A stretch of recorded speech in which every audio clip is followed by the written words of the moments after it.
देखिए बिल्कुल यहाँ पर जसप्रीत, जिस तरह से माँ ने पहले दिन से ही लगातार न्यूज़ 18 इंडिया से बात करते हुए ये कहा था कि कोई नज़दीकी है, और आज हमने जब उनसे सुबह बात की तो उनका तब भी यही कहना था कि कोई नज़दीकी है, कोई जानता है जो हमेशा यहाँ पर आता है, क्योंकि उनके घर में कई सारे कांग्रेस से जुड़े हुए नेता या फिर कार्यकर्ता वहाँ पर आते थे और इसी वजह से वो हर किसी से मेल भाव रखती थी। और यहाँ पर किसने ये सब किया, क्योंकि जो नज़दीकी है उसी ने वो घर के अंदर ब्रीफकेस निकाला, उस ब्रीफकेस को निकाल कर उसी में वहीं हत्या करके वहीं से घर से ब्रीफकेस में डालकर वो सांपला बस स्टैंड तक पहुंचा था। तो आरोपी जो भी था, क्योंकि हालांकि अभी कुछ देर बाद उसका पूरी तरह से खुलासा हो जाएगा, क्योंकि पुलिस की टीम उससे पड़ताल कर रही है, पूछताछ कर रही है पूरे सीक्वेंस को लेकर, लेकिन परिवार अभी भी यही डटा हुआ है कि वो अपना जो कद कांग्रेस में बढ़ा रही थी उसका खामियाजा कहीं उसे ना भुगतना पड़ा हो, क्योंकि जिस तरह से 10 साल में उसने कांग्रेस के लिए सेवा की और हाल ही में जिस दिन वो निकली थी घर से शादी के नाम पर, तो उसके बाद अगले दिन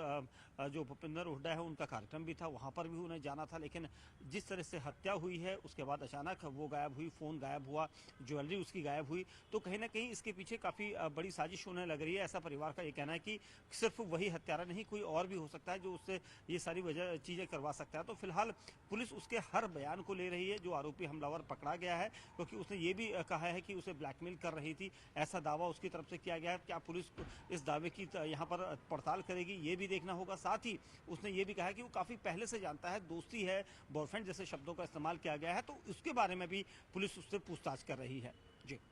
देखिए, बहादुरगढ़ के आसपास का रहने वाला है। फिलहाल उसके पूरी जानकारी पुलिस कुछ देर बाद प्रेस कॉन्फ्रेंस में बताएगी, लेकिन ये साफ तय हो चुका है कि वो उसका घर में आना जाना था और उससे बेहद नज़दीकी था, और यही वजह है कि जब वो घर पहुंचा, घर पहुंचकर उसने ब्रीफकेस निकालकर वहीं उसके गला दबाकर हत्या करने के बाद शव को उसी ब्रीफकेस में डाला। तो यानी बाहर का कोई भी शख्स नहीं था। और उनकी माँ का द्वारा जो बयान आया था उसमें भी उन्होंने यही कहा था कि उनके घर का पूरा जानकारी रखता है, उनके घर में आते जाते जाने वाला वो शख्स है और नजदीकी था, और क्योंकि इसी वजह से वो भरोसा करती थी और उसके भरोसे का यहाँ पर कत्ल हुआ है जिसने भी इस पूरी वारदात को अंजाम दिया। वहीं उनकी मां ने यह भी कहा कि अगर ब्लैकमेलिंग जैसी चीजें थी तो उनकी बेटी उन्हें जरूर बताती, क्योंकि उनकी बेटी कभी भी किसी से पैसा नहीं लेती थी, ऐसा दावा उनकी तरफ से किया गया था। वहीं दूसरी तरफ जो कांग्रेस नेता होने की बात उनकी आ रही थी कि काफी तेजी से वो अपना कद बढ़ा रही थी रोहतक इलाके में, और कई कार्यकर्ता उनके घर में हमेशा आते रहते थे, तो उनकी पूरी सीक्वेंस लिस्ट भी पुलिस बना सकती है, इन्वेस्टिगेशन कर सकती है।